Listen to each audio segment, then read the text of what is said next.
First of all, good morning, good afternoon, good evening, everybody who has joined us so far. Thanks for being a part of this session today. Another interesting session, and we'll be talking about COVID-19 risk management in the aviation sector.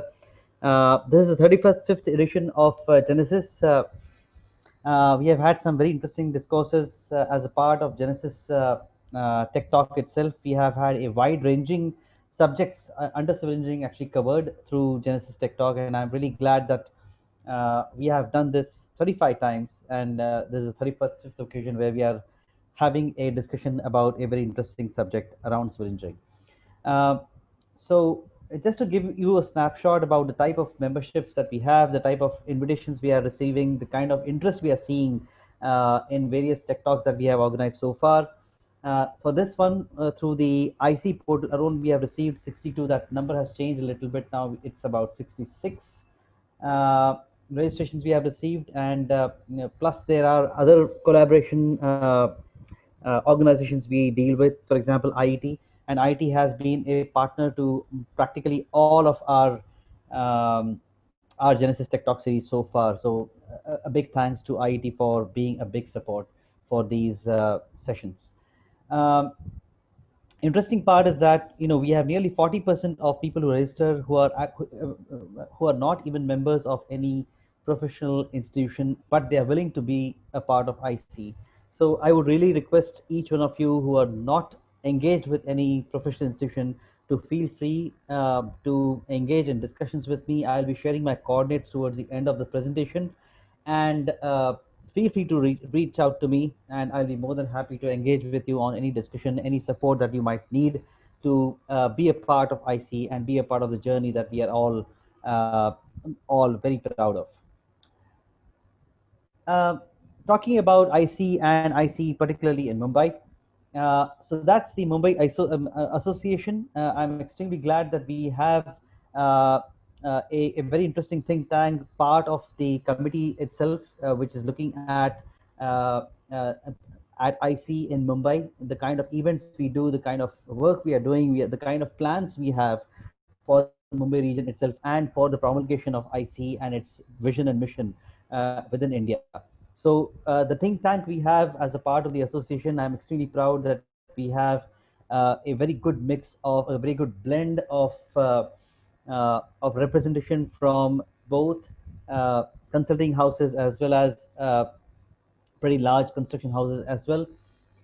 I would welcome people from the academics to join us, be a part of this journey, and help us try to understand how we can bridge the academics and the professional bodies, the professional organizations together to make a meaningful difference to our students and fellow professionals who are actually graduating each year or post graduating each year, and and joining the industry, and how we can actually try to enable meeting the gaps over there. So feel free to reach out to me again. Anybody who's interested to be a part of IC in any format, um, or want to collaborate, or things that can contribute actively being a civil engineer, feel free to reach out to me, and I'll be more than happy to explore various partnership and engagement options.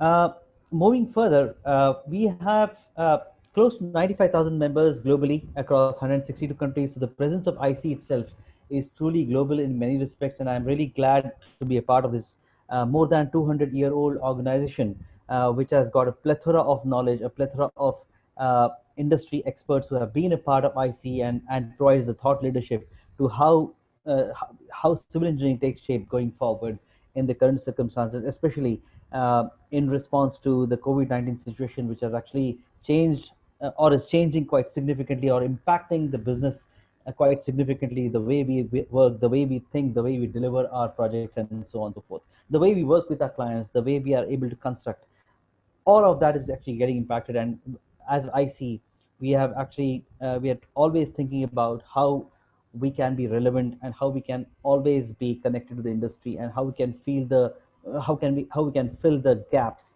that get created because of these interesting situations. So within the think tank, we are always challenging ourselves. We are always thinking about what we can do differently, what we can try to do to meet some of the challenges that our fellow professionals, our civil engineering fraternity is actually facing from time to time. Benefits of memberships, again, they are manifold, and I'll not actually detail out every single of these. I'll just quickly touch upon the Learning Hub, which is a fabulous knowledge resource actually available to people. The library that's available in the UK, it's phenomenal. I think I believe that it practically contains all books on civil engineering across the globe. They're all available as a single source within the civil engineering library in the UK and accessible to our members.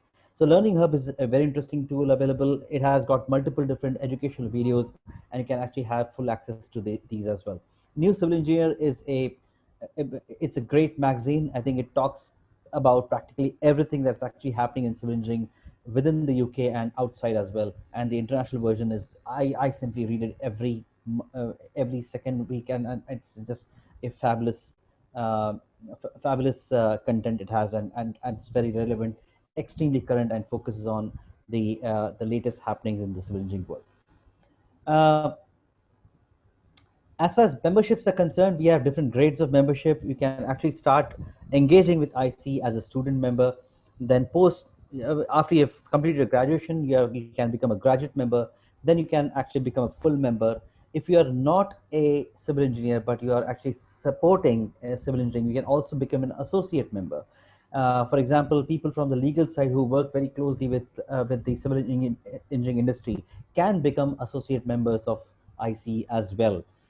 Likewise, CAD technicians who actually work with civil engineers quite closely and have got a lot to contribute to civil engineering industry itself, they can become professionally qualified as Eng Tech members of ICE as well. The highest grade of membership that actually is available within the IC is obviously the fellow. And again, anybody who aspires to be a fellow or a full member or a technician member, wants to associate with IC in any format, feel free to reach out to me, and I will try to help as much as possible. We always try to keep being relevant to the industry, and the way we do it is through the various activities, events that we have been conducting for the last many years now.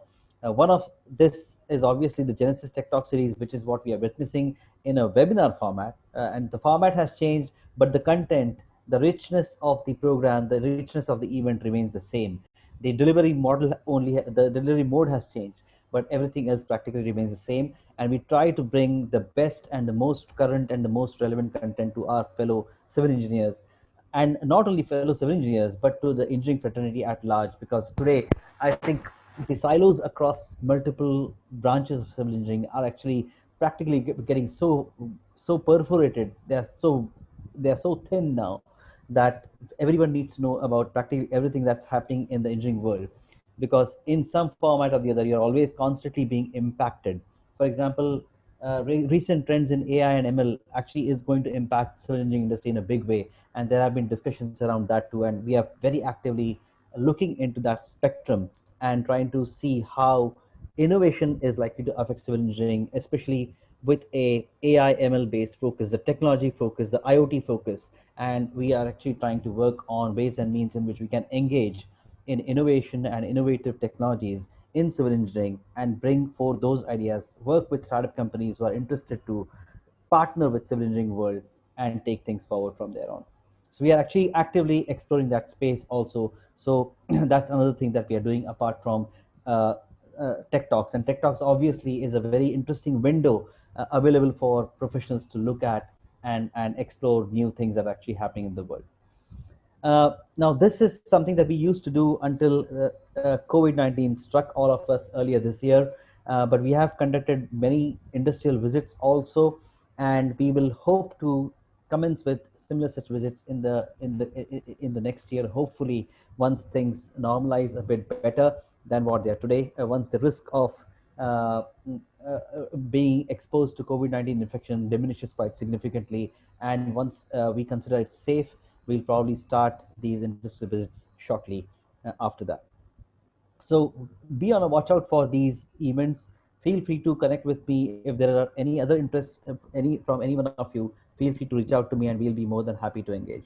Women in Engineering was initiative was launched by for the IC India itself on the 23rd June earlier this year itself. It's a relatively a new initiative led by Sindhu Nair and her fabulous team of about 15 to 16 different engineers who are young professionals, and there are some senior engineers involved in the steering committee, and they have been doing a phenomenal job in trying to develop some very interesting products to help connect with the fraternity at large, bringing in and providing visibility on how important diversity and inclusion actually is to the civil engineering world, and what we can do differently to increase the engagement and empower women, empower people, so that the engineering fraternity itself benefits significantly, and so does India benefit significantly from relatively untapped avenues and opening up. In fact, work from home is actually opening some very interesting avenues for us to tap into untapped talent across the country.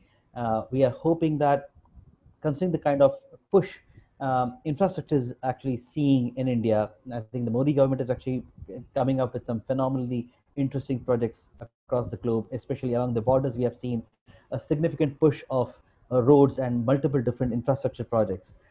We will need more and more talented engineers to come forward, and I think work from home is actually opening some very interesting avenues for women to contribute significantly to the industry also. So that's something that we are working on, and Women in Engineering Initiative is actually looking at and collaborating with multiple different organizations to bring forth interesting ideas which can become a big enabler for civil engineering industry at large.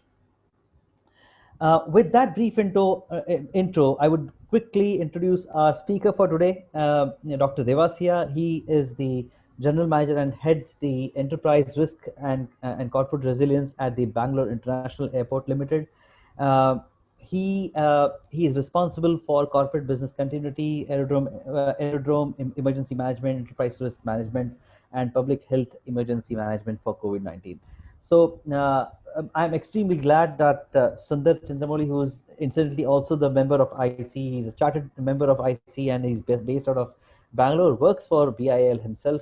I'm extremely thankful to him to bring Dr. Devasia to this forum, and we are extremely excited to have Dr. Devasia do a presentation on a very interesting topic, a very relevant topic for today, and probably we'll have a lot to learn from how BIL has very quickly, very in a very agile fashion, been able to tweak and change its way of working to sort of address the challenges posed during the lockdown phase initially, during the first few months of the COVID-19 pandemic, and subsequently as the unlock unfolded.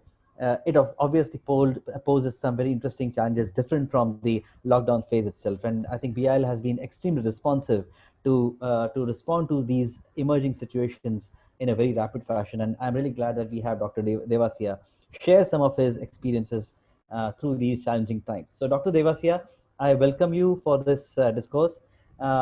Please feel free to share your screen. I'm just stopping sharing my screen now, so you can share yours, and we are glad to hear you from this point on. Thank you. Before you start, Dr. Devasia, I would just like to mention that we have Swati Garg, who is also the co-host over here. So I need to get out of the call, jump out of the call for a short while. So while I'm away, Swati Garg from Rambol will actually co-host the event and moderate on my behalf. So thanks a lot, Swati, for helping me out. Dr. Devasia, over to you. Thank you very much. Okay, thank you, Rajesh, and good morning, good afternoon, good evening to everyone. It is a very elaborate introduction you have given, and I'm so thankful to you for introducing me in this fashion.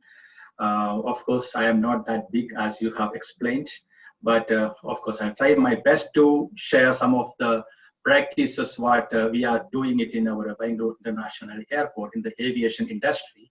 And I'm sure that it will be something different. Normally, what we come across with this kind of learning from different industries, but aviation is always a much sought after industry, and it's very. I'll try my best to make it a very short, precise, and also rich with the information. Rajesh, you have said that during the breakout of the COVID, Bangalore International Airport did our best possible to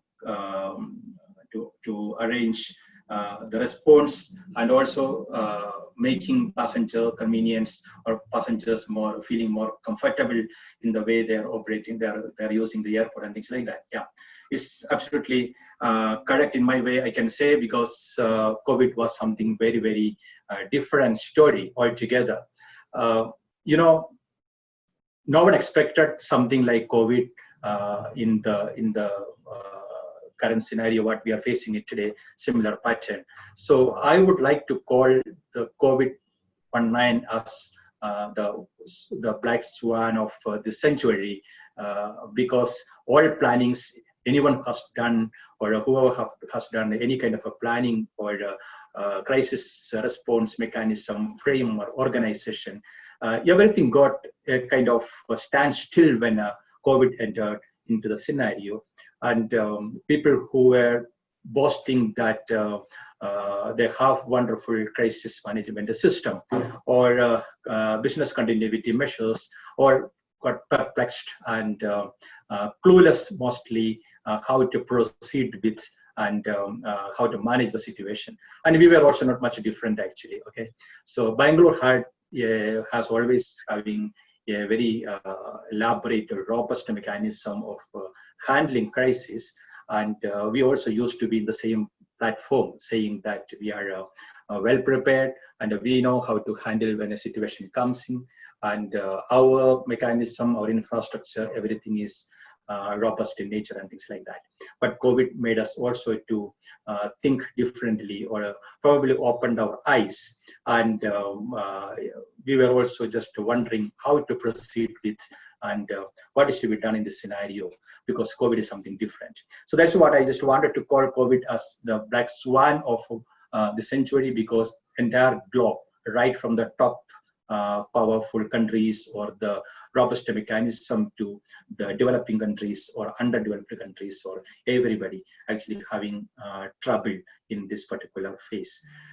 You know, I need not give the history of COVID, because everybody knows it very well, and it is the public platform. And even I am very happy to say that today, right from educated to literate to illiterate to elders to younger children, everybody is aware of what is COVID and how to do the basic precautions against that to protect ourselves and things like that, where it originated. Of course, there are different thinking, different school of thoughts and everything like that, but whatever, finally, it's not secret to anybody. Everybody knows it actually. But one or two things very important actually, because COVID started sometime, I don't know. Probably it is much before the December also, okay? But for us in Bangalore, the story of COVID came in the month of December, because when we were, because I said in the beginning again that we have a robust mechanism. Of course, we also were perplexed in front of the COVID. At the same time, we had a robust mechanism. We have a strict monitoring system. We try to capture each and every small and big developments in the world, and that way we were monitoring.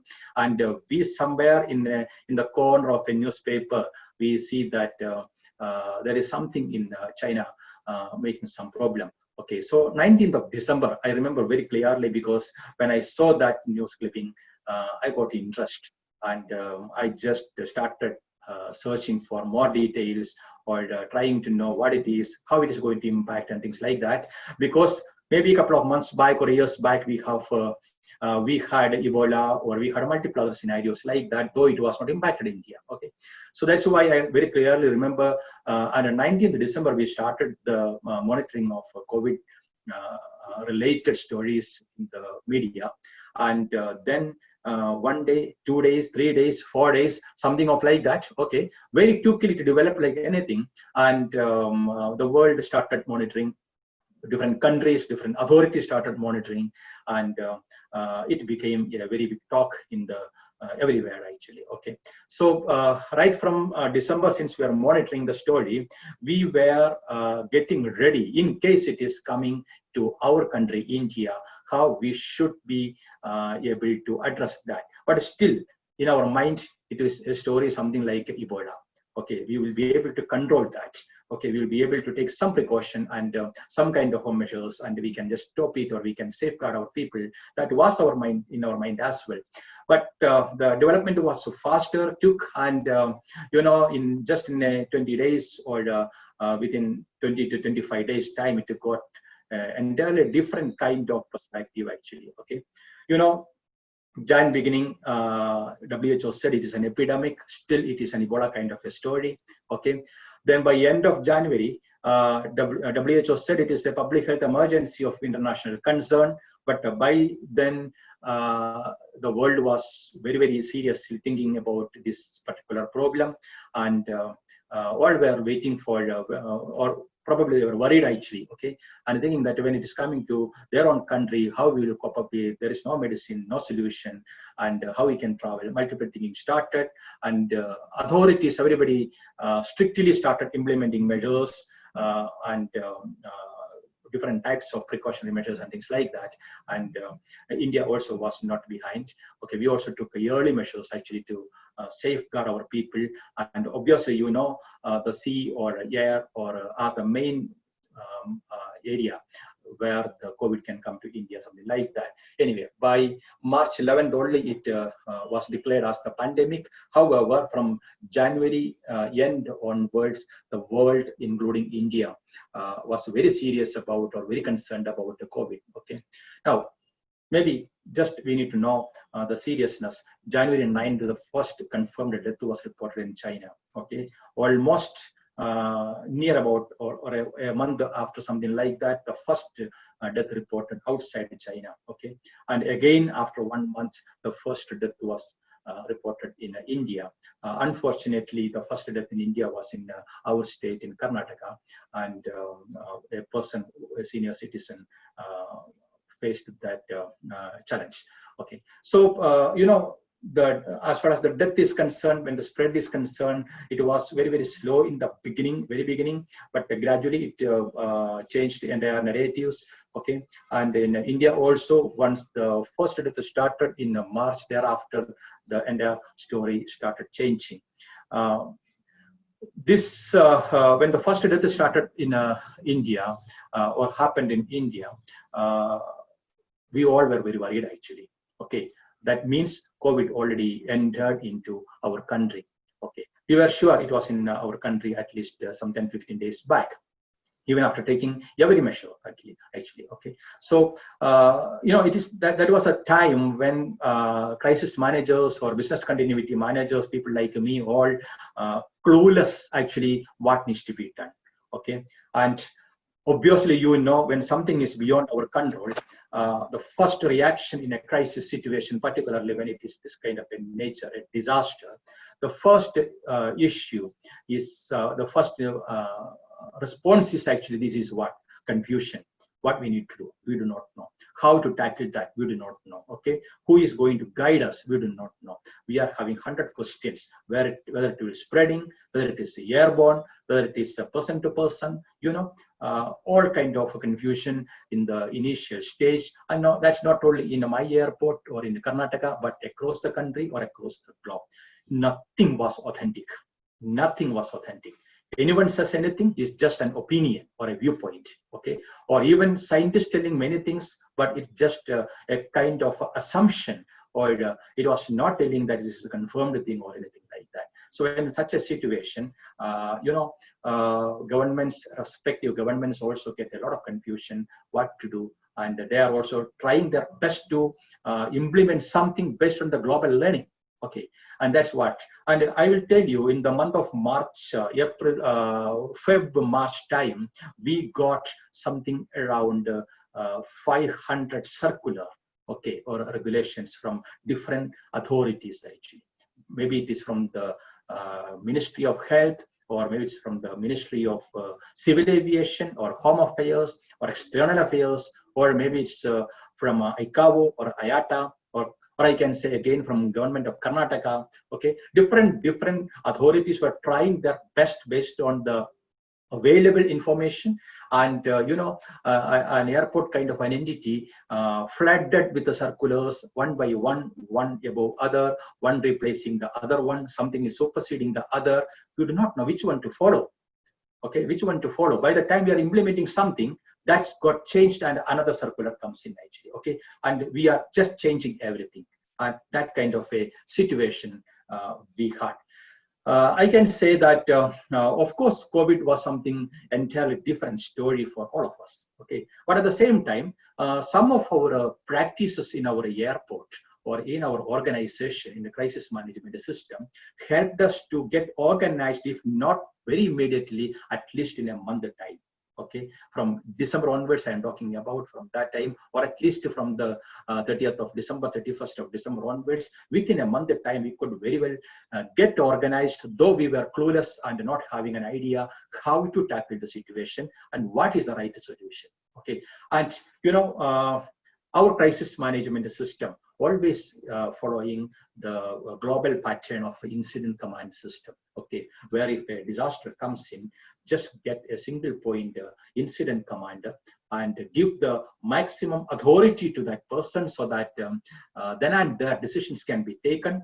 And if particularly if it is a life-saving matter, there is not time for any kind of approval, any kind of put up files, or approaching some level of management. It's not possible. So our crisis management system is well defined in that way. So if not, it is on the day 1, day 2, day 3, or something like that, in a very short span of time, we were able to match with the initial response, though it was just like searching something in the darkness kind of a thing.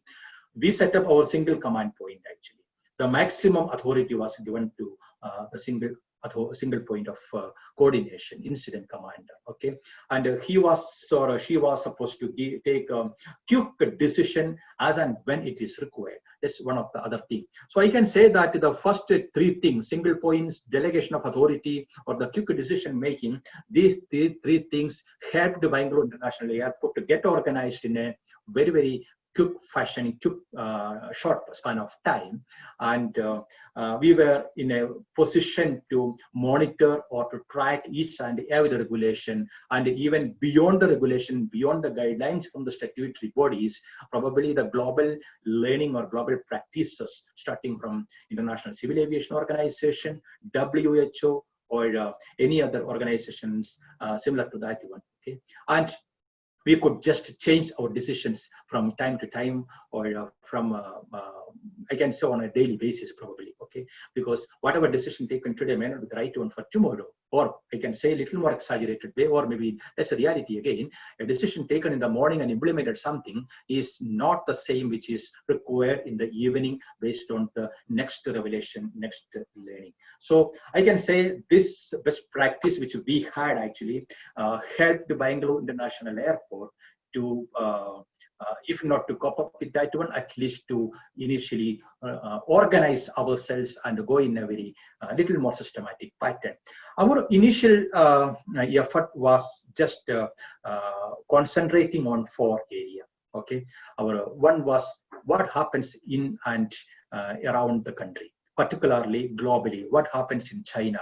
What China is talking about tackling this crisis, or a new learning or kind of thing. Okay, and based on that, what's the WHO direction, or any other leading countries, or including Philippines, where the case was early detected after China. Okay, so listen to all those people and monitor that day and night. And I can say that me and my team was almost working 18 to 20 hours in a day. It's not just like it's not an exaggeration, it's a reality. Okay, we were working such a way because we are sure, and we were sure that airport is the place where corona can come first. Passengers anyway will come, whatever the fear factor. Okay, and people who are in outside India, they all were desperately, or they were looking very serious way to come back to their native place or their country. And we knew that the mad rush at that point of time in the aviation front actually. Okay, so we had to take care of them, and we had to ensure safety of our own employees, not only airport operator, but in the entire ecosystem. And also we have to ensure that they are going to the right location, so that the community or the city is not having any problem. So monitoring was one of the biggest strategy we adopted while we were not having surety, or while we are not having any kind of clarity on the way forward. Second thing, protect. I already said actually, passengers have to come. Okay, and it was not locked down at that point of time. Flights were on, and probably I can say that all the flights were full load at that point of time. The seat factors were full because people were having very much of people were trying to come back to their place and things like that. So while they come, take care of them and take care of all of the societies, protect the people. That was the second strategy which we adopted under the regime. And the third thing is preventive measures. Of course, we cannot do a lot, but whatever the learning coming from outside, okay, so that's what again we were focusing on. And finally, supporting.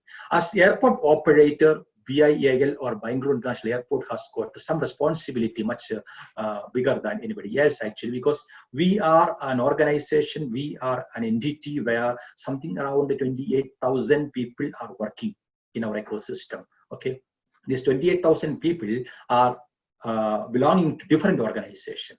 We have, I can say that something around 2 to 3 dozen organizations round the clock present in our airport with thousands of employees actually, and they don't know exactly what to do, and they have also a limitation. So as the operator of the airport, BIAL or my organization took that challenge also to support them, although we all are on the same page. So this for perspective when we adopted, we thought that how to implement that one, okay, how to implement. And we had some kind of best practices coming from other countries, particularly China, or of course China's wordings were very important at that point of time, because they have seen the virus or coronavirus or COVID, and they have tried to do whatever the best possible to contain that one. Okay, so all the learning China was introducing, or Chinese Aviation Authority was introducing, we were strictly following that as well. So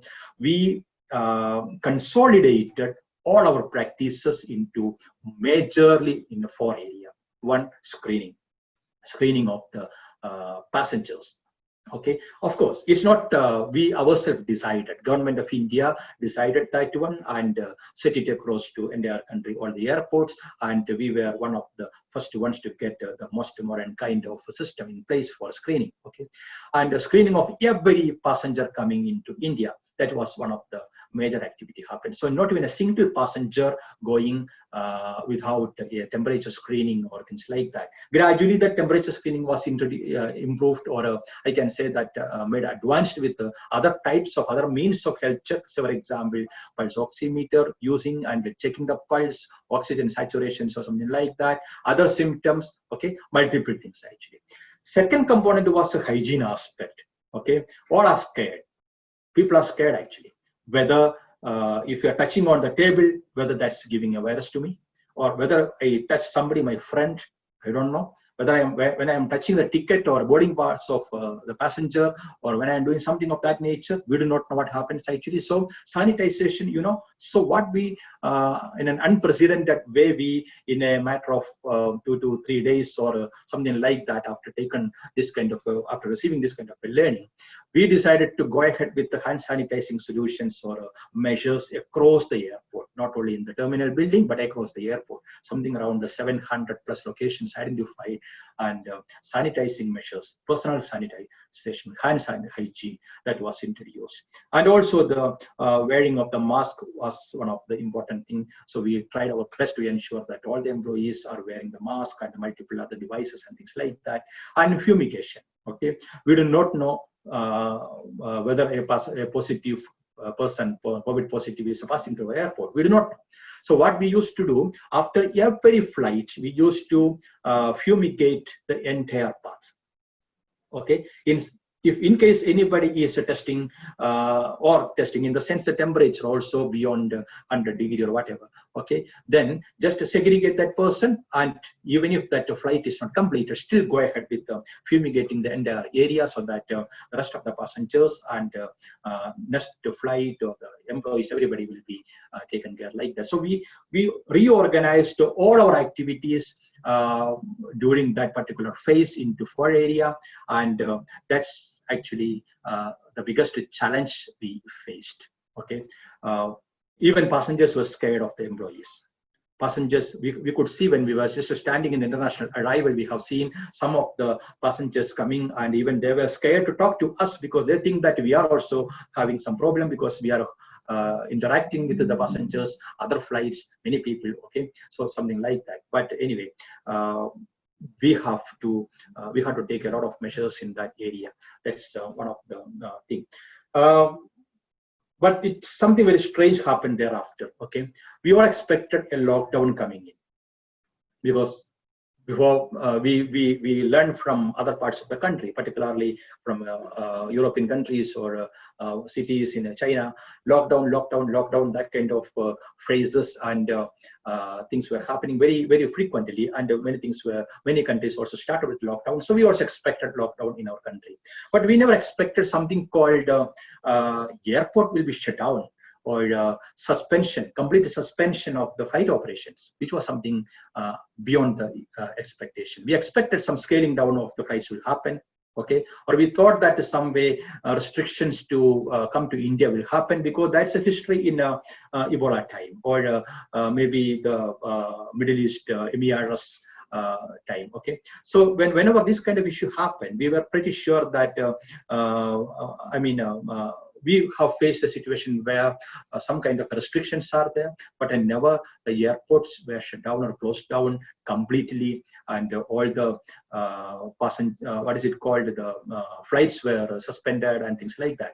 So this is something very important thing happened. And frankly speaking, we also never had such a better plan to face such situation in case a lockdown, 100% lockdown or something like that. Lockdown happened.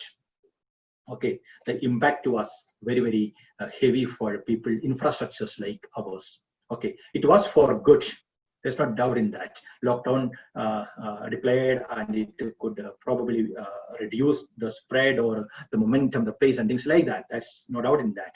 But infrastructures like ours had a lot of challenges actually. The major issue what we faced, first thing, it's unbelievable. Okay, that's one. Second thing, where these aircrafts will be parked is not only our issue, airline issue as well. Okay, airlines are having, and Indian aviation was growing like anything. A large number of aircrafts are actually with on Indian sky and Indian soil, night parking and everything like that. But at least flight operation happens, so there is no shortage of parking or anything like that. But what happens if complete lockdown or something like that, no operation, then every aircraft needs a parking space actually. There is no space at all. And any airport you take, if you're taking the entire airport in the country, still that's not sufficient to park the aircraft like that. And it's not only in India, other countries also. You can see the pictures how it is in Europe, US, or even in Asia Pacific region, everywhere that's what. And you can see in Bangalore also the entire, it was something very beautiful to see, but painful to digest actually, because nothing happens. An airport which is supposed to be operational round the clock in India, and the logistic hub or the gateway for in many reasons, okay, it's shut down, no operation. The entire light switch off, okay, if except certain very critical locations, or the air side, land side, everything is silent, pin drop, okay, silent, okay, and the steel birds are on the tarmac, just lined up there. Okay, nothing to do not know what to do kind of thing actually. Okay, so the insufficient space, one of the challenge. Airlines were supposed to be given the space. Okay, collectively in India we could manage it, but in a city wise, if you're looking at, there were major challenges in certain cities. Okay, and another thing, the movement of cargo, because the airports are not only taking passengers, a large number of cargo, a huge quantity of cargo is actually is transported through the airports, and that are those cargo is not just like any cargo. These are actually very critical. There are perishable materials, okay, medical supplies, okay, or critical couriers or things like that. Multiple things, everything is standstill or something. Okay. So challenges were very high. There is no storage space for the cargo. whatever came to the cargo warehouse, it's not having sufficient space. Tarmac is full of cargoes, okay, something like that. So scenario was of something like that. But one thing happened, though the initial confusion or the challenges were there, we were able to, at the Bangalore airport, to get things organized in a highly systematic manner very shortly. Lockdown time helped us to get into the right mode and right track. In the initial days of the lockdown itself, we went back to our book, that's crisis manual, crisis documentation. Very highly systematic manner, we activated the public health emergency plan, which we had, which was practiced, which was invoked during the previous calamities and things like that. Okay, so in addition to the single point of coordination, in addition to the authority delegation of power and multiple things we did in the very initial days, we constituted, or we can say that we invoked, reactivated our organizational setup, which was well-defined procedure protocol in our crisis documentation.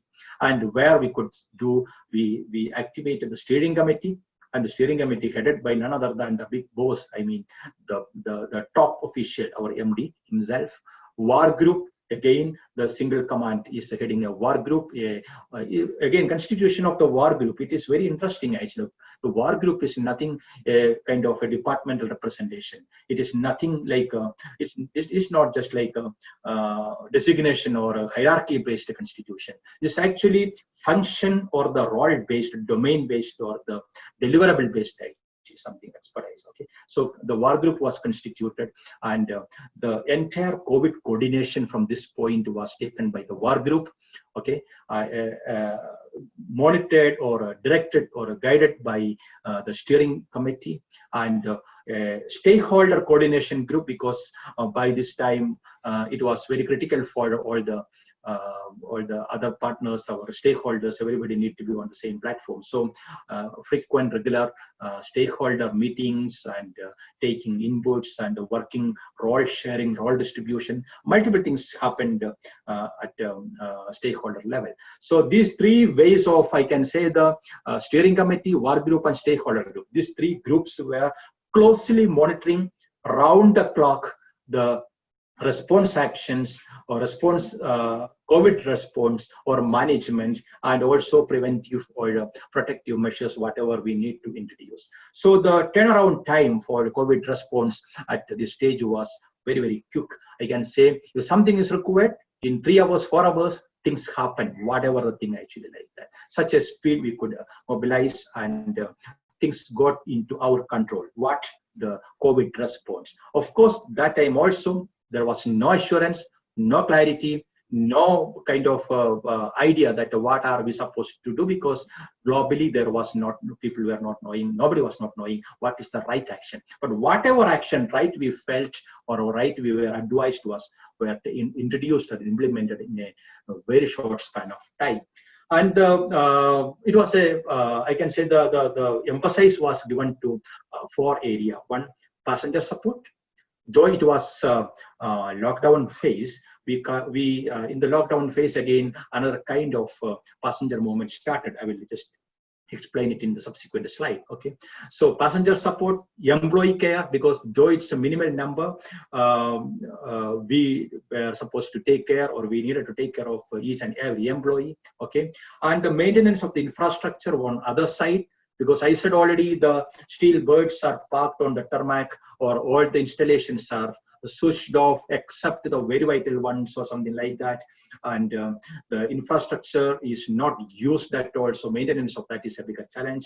The airworthiness of the aircraft, or the readiness of the equipment and the facilities in the airport, many things actually required to be taken care. And community support, it's not only we or the passengers or the airport is suffering, the community around us also is suffering, and our focus was on to that area.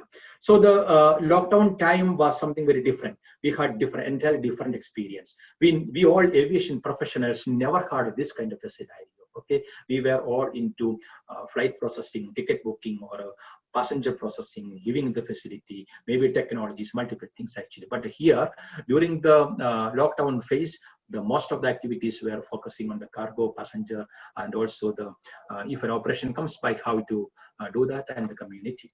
So this lockdown phase was very interesting. I said again, okay, fright moment actually.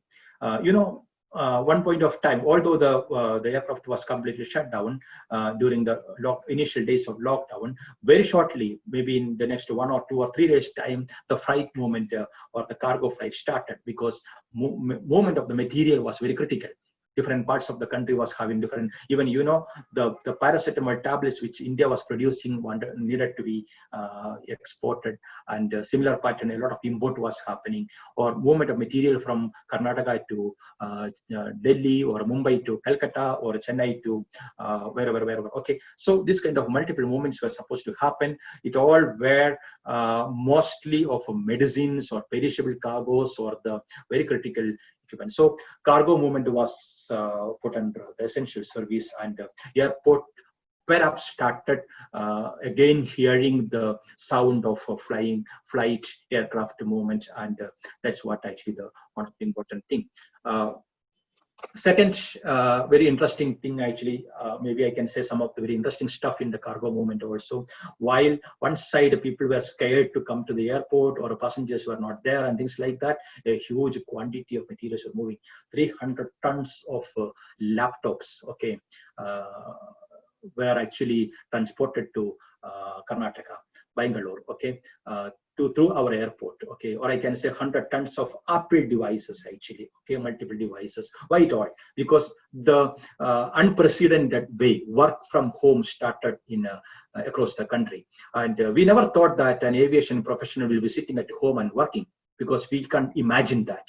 Okay, airport means go to the site, do the work. Airport, nothing can be done at a work from home or something like any IT company or MNC.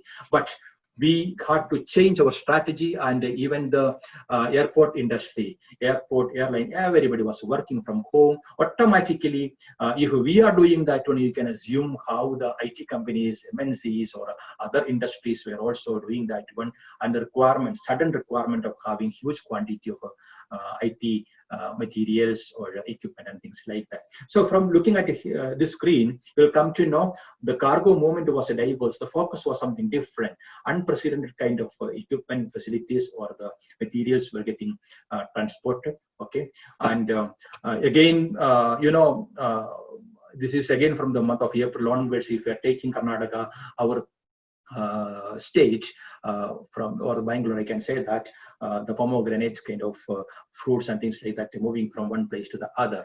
99.86% of pomegranates actually is going from this city. So this is some of the interesting facts actually to mention how the type of cargoes and things like that. And even at that point of time, passenger flights started transporting cargo in the passenger cabins also like that, of course. Okay, but Bangalore also had situations like that, and many other international airports or airlines started that way.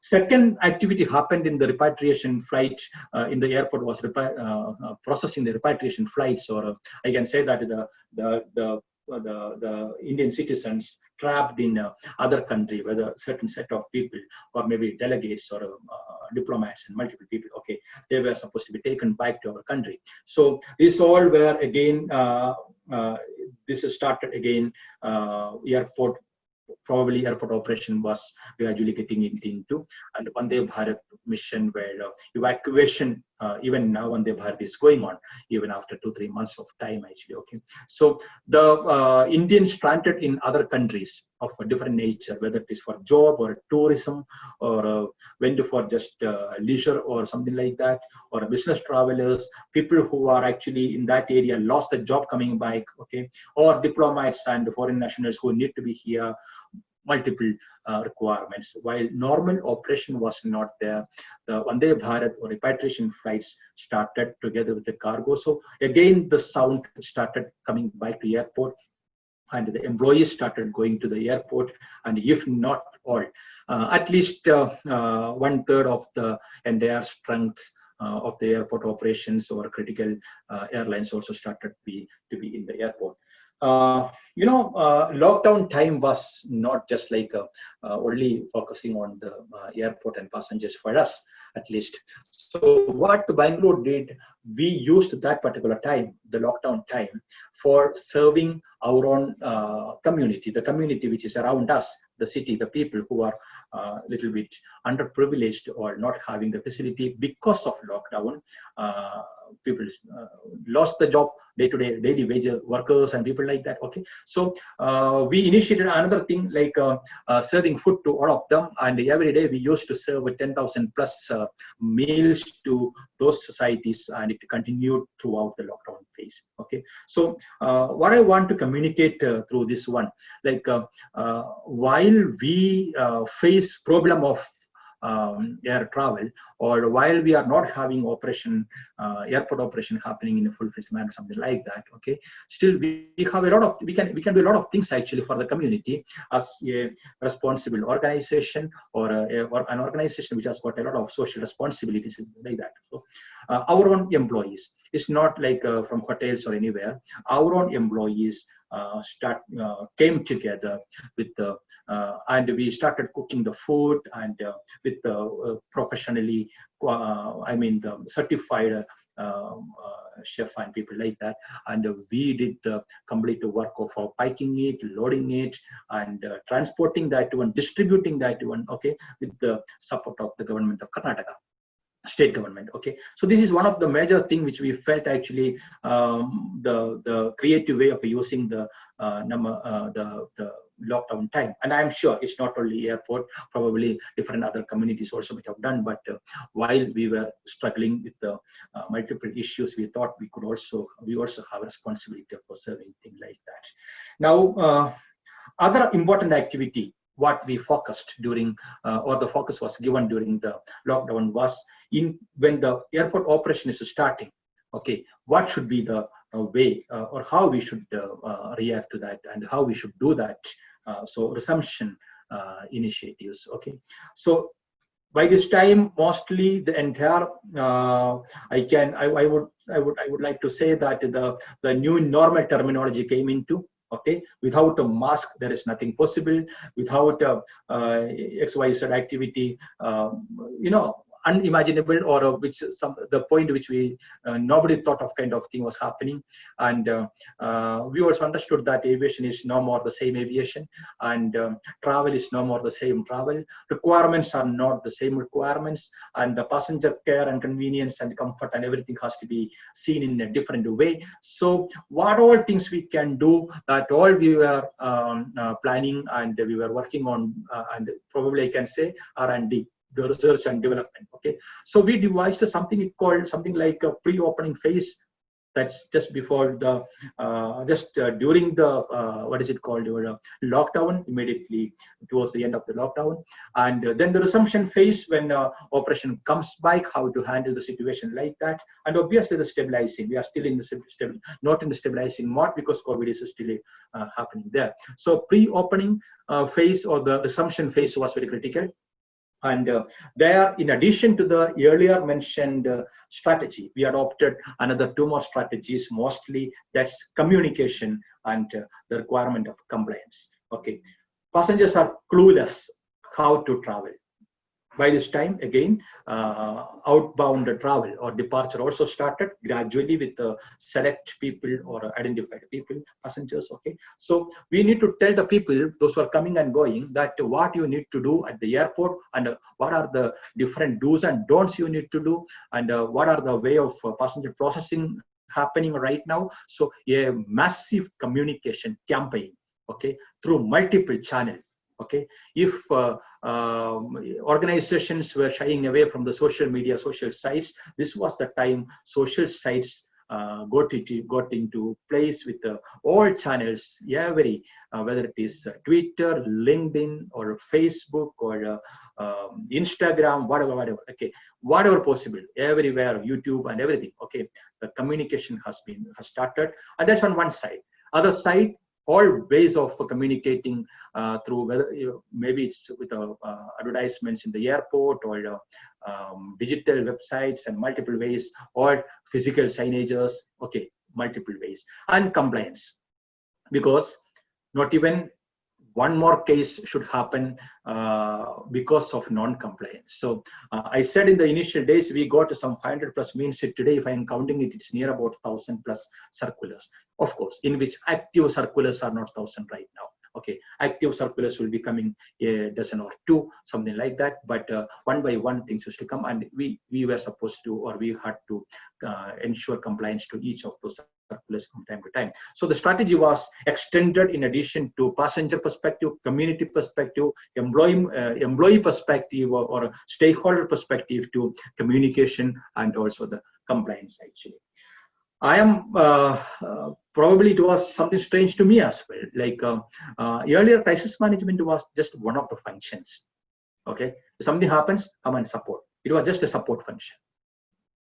But COVID made a drastic change in that one, probably a paradigm shift in that one actually. Okay, from a support function, crisis management or business continuity, resilience requirement become one of the core functions of organizations. And we literally experienced that in our airport as well.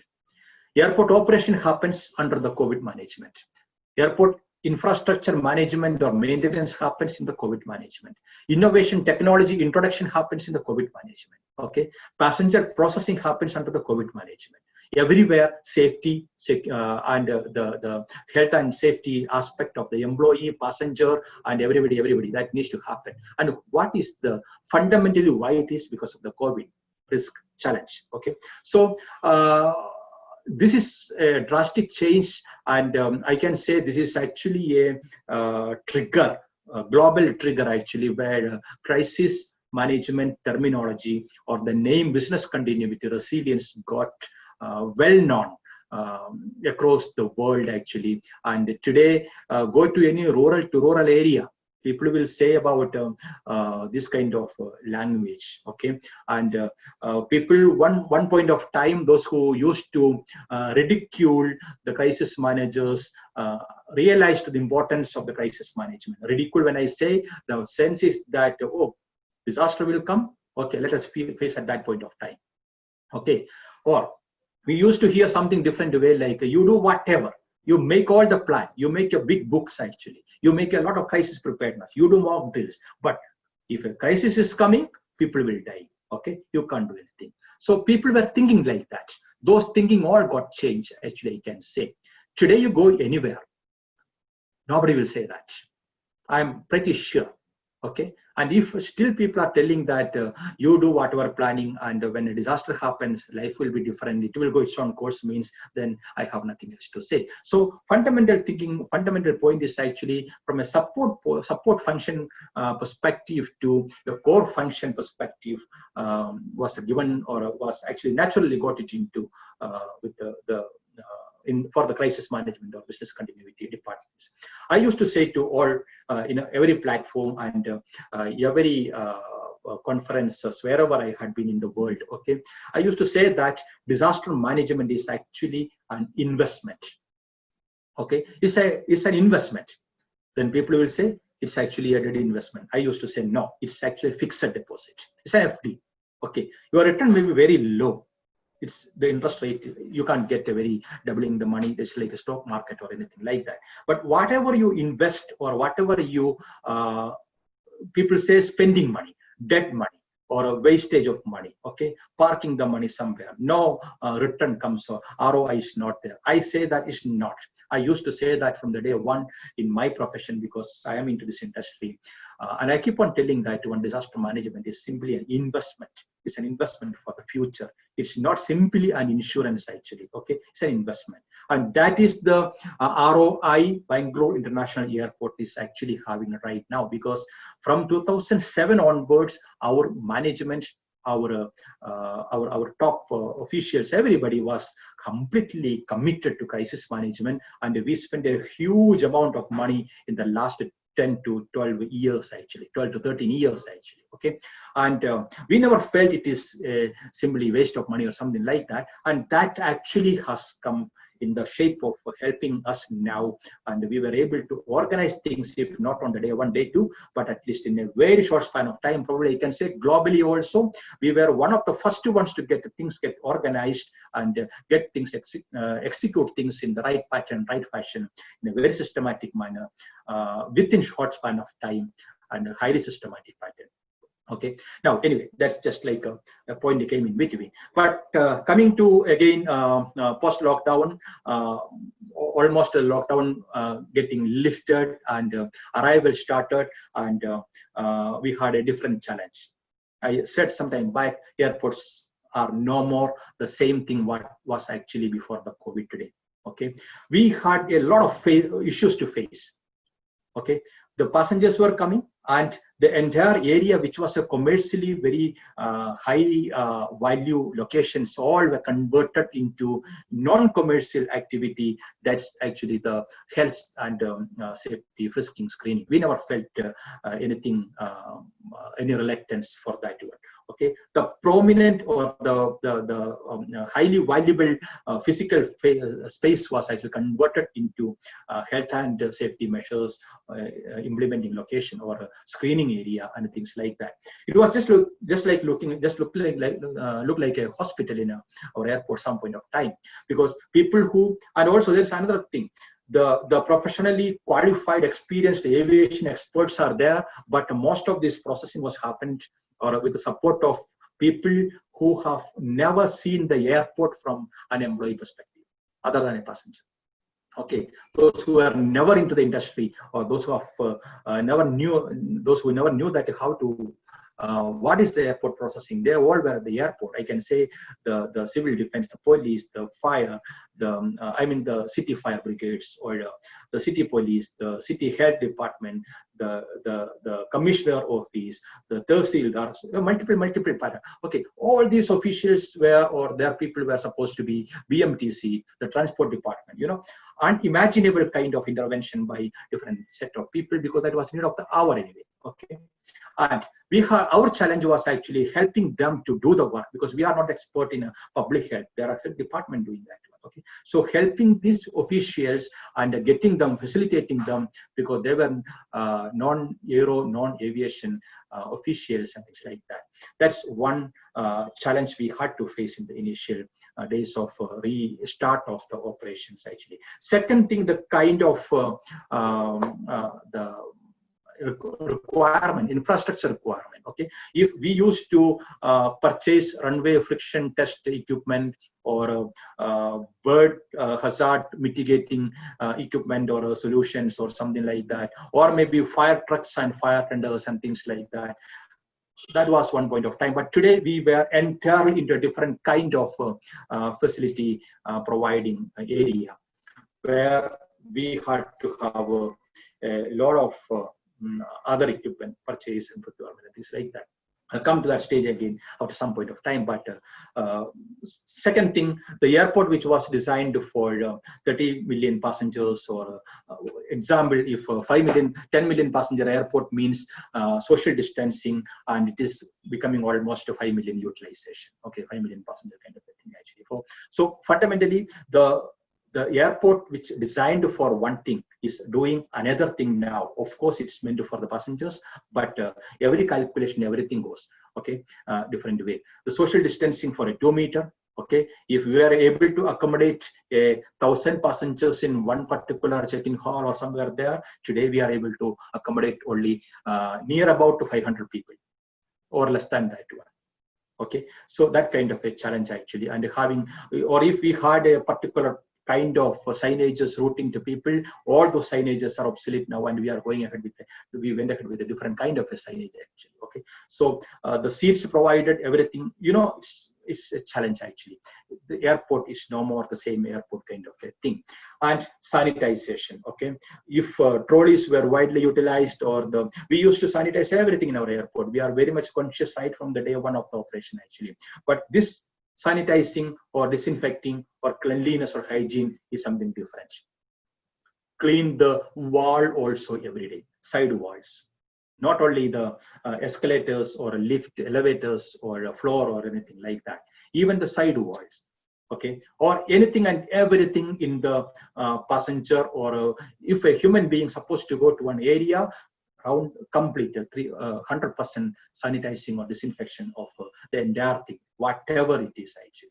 Okay, another challenge, and deployment of the people and things like that. So the challenge when we faced at that point of time, just some typo in the caption, but recruitment of people. Okay, we had only 12 hours, 24 hours, 48 hours, maximum 72 hours to recruit people for different specialized tasks. And it's unimaginable, and it was impossible, near to impossible. But we made it happen actually. Okay, we went ahead with the recruiting medical professionals to do the. Of course, we could do the temperature checking. Okay, we could do the temperature. Anyone can do that.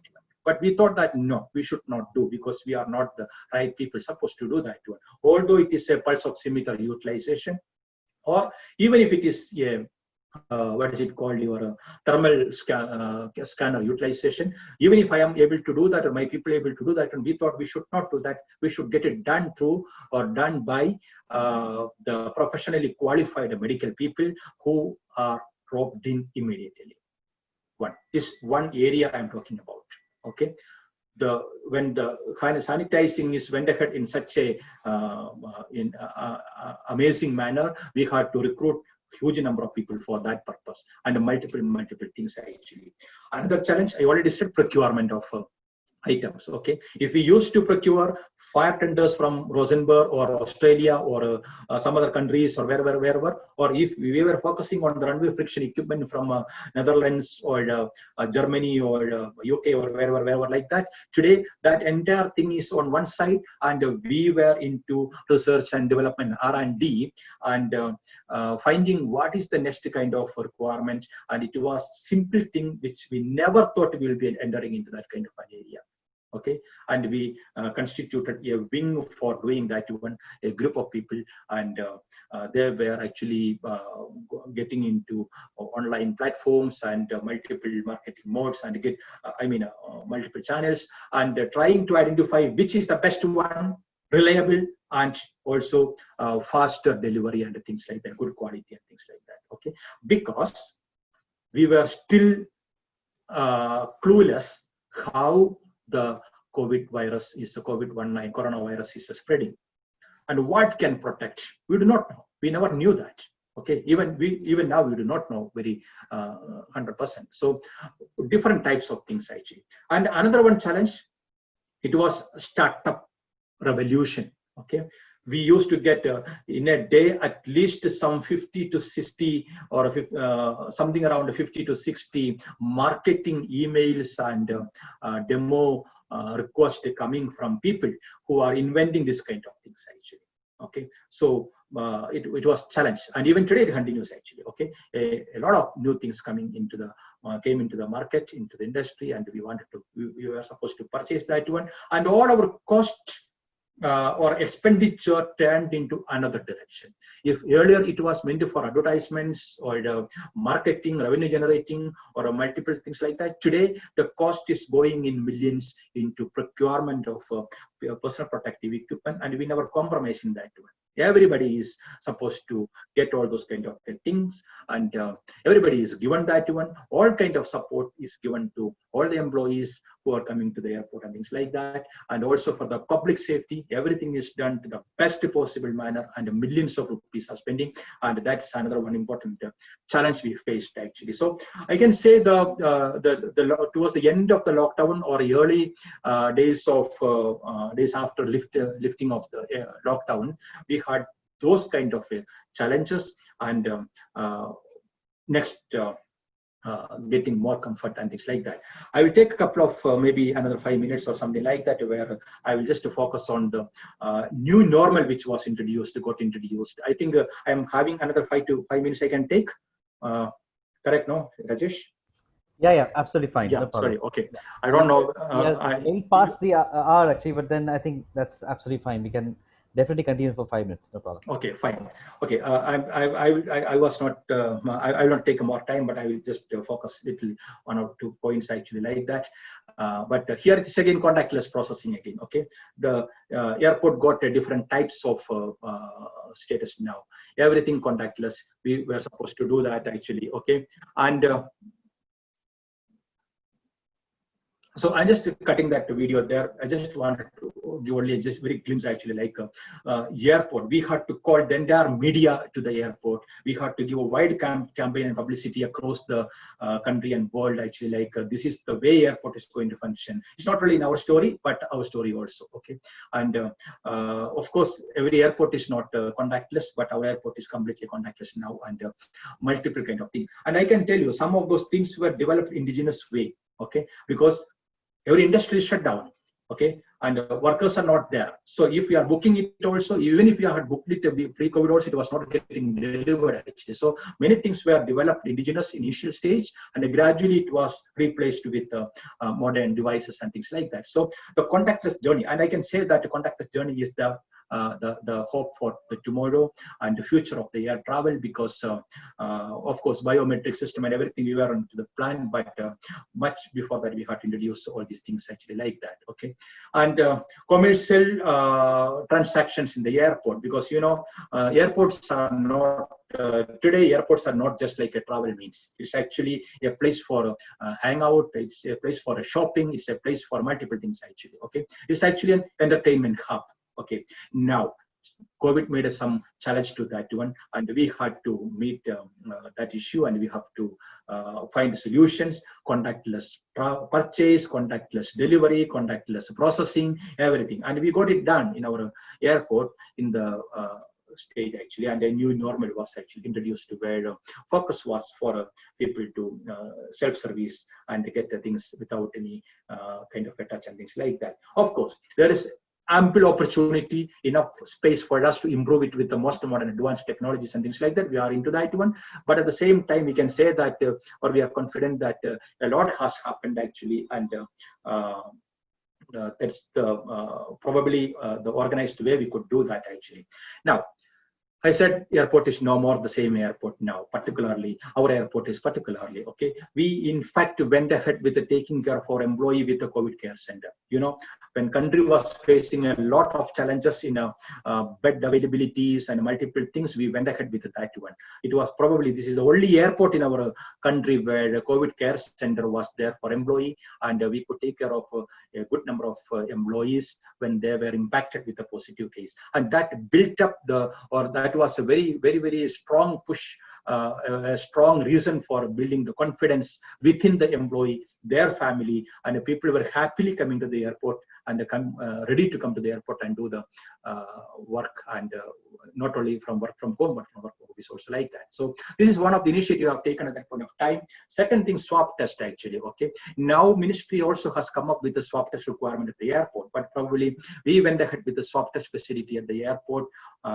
very well in advance actually. For the last 2-3 months time we are having swab test facility in our airport, and additionally government of Karnataka supported us with a second facility where again swab test was done for the RT-PCR and rapid antigen test and things like that. So even today we are having 2 facilities. Of course, we are going for the next one where the result can come very short time or within 1 hour, 2 hours, something like that. In a matter of just a couple of days ahead, actually, we'll be getting that also. It's an additional facility again. So airport, instead of focusing only on the passenger processing or profit making or anything like that, or maybe for the revenue generation, we were focusing, spending money and ensuring our customer, our passenger, our airline, our stakeholder, our employee should be completely safe to the best possible. And also, so this is the way our crisis management system actually getting things done in our airport. Lastly, today, the major challenge what we face right today is the contact tracing. Okay, so we are into that one for the last 1 month very seriously, and we have a organization existing only for that, for our airport, a very centralized and focused manner. We do the contact tracing and ensure that the breaking the chain actually. Yeah? Okay, so like if someone found positive, take care of that person and also the contacts and people who were associated with them, and ensure that they are safe, ensure home quarantine, home isolation, whatever kind of requirements and things like that for our employees. And we don't stop there. If a passenger happened to be positive, there are situations like that. Although regulation is not allowing, but we have come across with sometimes passengers actually giving a swab test in the city and coming to fly in and then getting a positive or something like that. We have a huge contact tracing. Some cases are there, passengers flying and going to next city. So we go to the next airport also. Okay, we coordinate with the adjacent or the destination airport, and we do the contact tracing such a way. So would like to conclude my brief explanations or narration of Bangalore story of handling COVID situation with three things. Our MD said in the beginning itself, after a lot of deliberation among our war group and the steering committees and our management and everything, and we concluded, or probably I can say, or organized in such a way that COVID is going to stay by here, and it's a reality. Okay, like it or not, accept it or not, but that's a reality. So the only thing is actually the word accept. Agree that is a reality. You have to live with it actually. Okay, one thing. Second thing, you will have to adjust with that one. Okay, you cannot simply say that no, I am not, we will not, I will not. It's not possible. Adapt actually. So accept, adapt, and advance. Proceed with actually. You cannot be around every day work from home for the next 2 years or something like that. You have to come to the office. But what is required actually? Do the precautions actually. Take the precautions. Do what is supposed to do. Don't do what is not supposed to do. Okay, so that you can be safe. If you maintain the distance, if you are wearing the mask, if you are doing sanitizing hands or ensuring those kind of things, I'm sure COVID cannot attack anybody. But many times we fail in that or we compromise in that, that's the issue. So our philosophy or our thinking at airport is accept, adapt, and advance. And with that, I will just conclude this small, probably not a small one, maybe 45 slides with 45 minutes plus, I think. Okay, I'll just conclude it here. Open to Rajesh, over to you for open to questions or anything if anyone has got any. Yeah, thanks a lot, Dr. Devasia. I think we have Swati is coordinating to Sorry, ask questions. So Swati, Yeah. would you like to go ahead? Yeah. Yeah, thanks, Rajesh. And at the outset, Dr. Devasia, I would just want to thank you a lot to give us a brilliant insight about what's the phenomenal and the immense work that you and the team had been doing to ensure safe travels. It's beyond imaginations for many of us, maybe. So there are a few questions that I would take the audience questions first. I think the obvious question that came in was, how did you motivate the teams, or how did you motivate the employees during the tough times to come out, get out of their comfort zone? Because I know now it's a bit more known disease or known virus we know, but in the initial we were dealing with the unknowns. So I'm very sure there must be a lot of anxieties around it. So any insights or any specific challenges that you had? Thank you, Swati. This question is very, very common because people ask that one. It's a very important question again. Let me just tell you that this is the reality. People have to accept, and you will get a lot of news from different channels, different media globally also saying that, there is, what is it called, job loss is there, or the salary cut is there, or you take care of your family. So multiple things people come to know, and these are the main reason for worry. One, how they will be handling, how the management is going to take care of such a situation. Second thing, if anything happens to me and my family, what support I am going to get. How we handled it in a very matured manner. Our management also was very much committed in that area. We decided that not even a single employee will be sent home because of COVID. Okay, zero profit to the company, we are okay, but no employee will be sent home. That was one of the bold decision taken in the beginning itself. Second thing, we said that if you happen to be contracting virus and a COVID positive, rest assured, we will take care of entire thing. Everything will take care of, every way will take care of you and you and your family. Okay, that's the second assurance we have given. We also said that in no way your salary will be reduced unless we are in a negative. But we never said we will cut anything like that. If we are negative, I don't know what happened tomorrow. But we said that we will not touch your salary at all. Okay, so multiple way when the confidence is given, people understand that this organization is committed to the employees and their welfare, and they take care of the employees. So if I am sure that my job will not go, my salary I will get on the correct day itself, the last day of the month itself, the salary will come to me. And if anything happens to me, then company is there to take care of me and my family or something like that. That is the biggest confidence and boosting. More than that, our HR department, our work group were regularly in touch with every employee on a frequent manner over phone and asking their whereabouts. Okay, and that's again, we set up psychological counseling kind of helplines actually, because even after assurance of this nature, still there can be rumors from somewhere, and the people can get panic and situation like that. So we said that no, we will. So maybe we appointed professional psychological counselors, mentors, and people like that, and helplines and everything, touch basing with the people. It was bigger boost, and I can say when we did an internal survey in the initial months and days, actually a couple of surveys we have done actually, the satisfaction level and confidence level of the employees was at the peak, we can say that. So some of the measures we have taken like that, and even today we are very confident that we will not touch the salary, touch the job, we will not touch anything of that nature. Employees first and foremost for us. Thank you, Dr. Devasia. Of course, this is good for the biles on employees. How does that translate into your extended employees, like the security, which is kind of covered by BICAS and others? So was the same thing been assured by the respective organizations? Or? Yeah. Swati, this again, the point what I said sometime back is maybe in initial slides actually again comes back here. We had a stakeholder, we constituted a stakeholder group from the beginning itself, okay? And that stakeholder group means actually it's the top officials of all such organizations, everybody. Okay, and we all come together frequently. We share what we do, and we share with them, and we encourage them to do. If they are having a problem of something in nature, then we just get in to help them in multiple ways. Okay, waiving off of many things actually, again for company perspective actually. Okay, a lot of support given to other organizations in that way. Currently, again, if I'm taking an example, now COVID is not, there are COVID cases in everywhere. Okay, even in airport also there are a couple of cases of maybe some.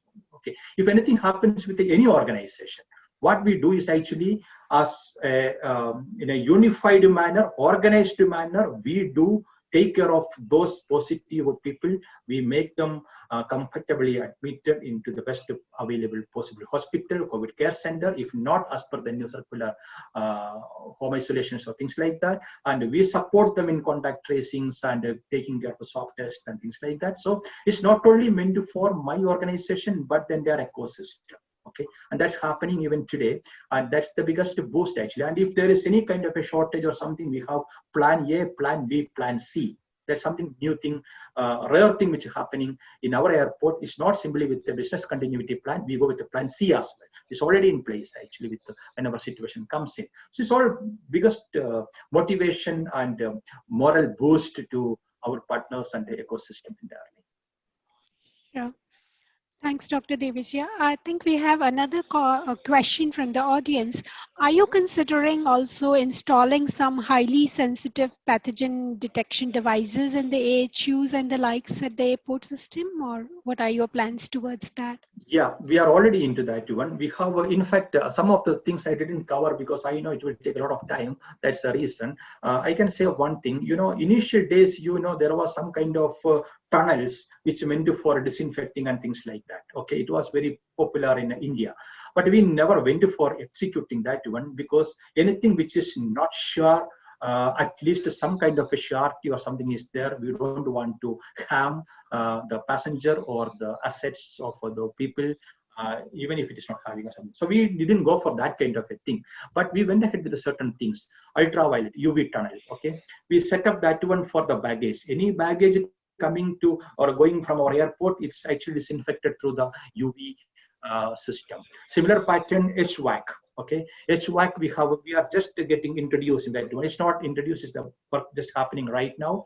The HVAC is going to have a work in progress right now with the UV system, where the disinfecting system, so that the central ACs or whatever coming into that can be also taken care like that. So advanced measures we are exploring, whatever coming to the market or known to us or recommended by, we are wholeheartedly embracing that and getting it done in our airport, and a couple of them has already been implemented in our airport.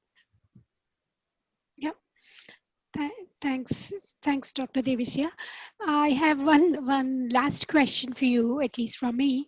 Um, when the travel for me means traveling from one city to another city, so obviously it will be a pair of airports. So has there been any communication or discussions amongst the airport operators that you were twinning in with, like origin and destination, and what kind of coordinated efforts would be done?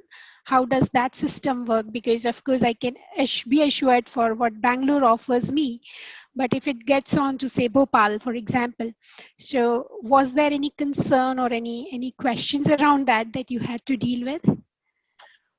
Sati, I can say this way, like, not only BIAL, even the Ministry of Civil Aviation is hosting meeting of all the airport operators in the country periodically. Okay, they are Bangalore or Mumbai, Delhi, Hyderabad, or airport authority, everybody comes together. That's one.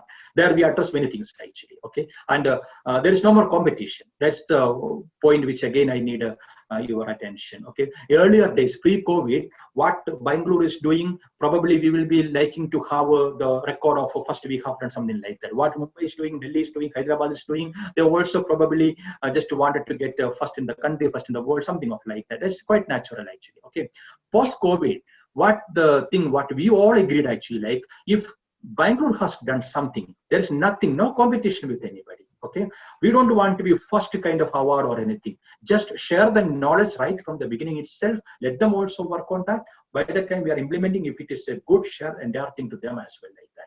Okay, and the same thing is happening today. We have something called a private promoters. What is it called? Our private airport association. We also work with all airports are working together with under that one actually. There, an example I will tell you. When the RT-PCR testing facility came into Bangalore, we shared that with our peer groups actually. When Delhi came up with something different way of doing that one, they shared that one with the different airport groups actually. Okay, so that way looking at a very unprecedented way of cooperation, collaboration, knowledge sharing is happening in Indian civil aviation front, and I can assure that this will continue, because everybody is on the same thinking, same understanding, because we have to collectively fight this particular case. No one can, in silos, can fight and conquer that. Yeah. Thank you so much for that. Actually, coming this from you is quite reassuring, and that's exactly the message I was trying to drive at, that I think each of the operators needs to be more complementary players on this game, because that's how we can just boost in the passenger confidence and get the traffic back on track. Yeah. Yeah, and thank you so much about wonderful. that. Absolutely. So that was a fantastic presentation, and I think thanks for providing a lot of interesting clarifications to some of the queries that we received, Dr. Devasia. With that, I think I'm just sort of being a little mindful of the time. We are about 30 minutes over the time, in fact. So, so we had some really very engaging discussions from you, Dr. Devasia, and I'm pretty thankful to you and for doing this for us. I think all the audience today, we have 20, we had about 27, 28 odd participants today. In fact, I think every one of us have actually learned a lot today from whatever you have shared today.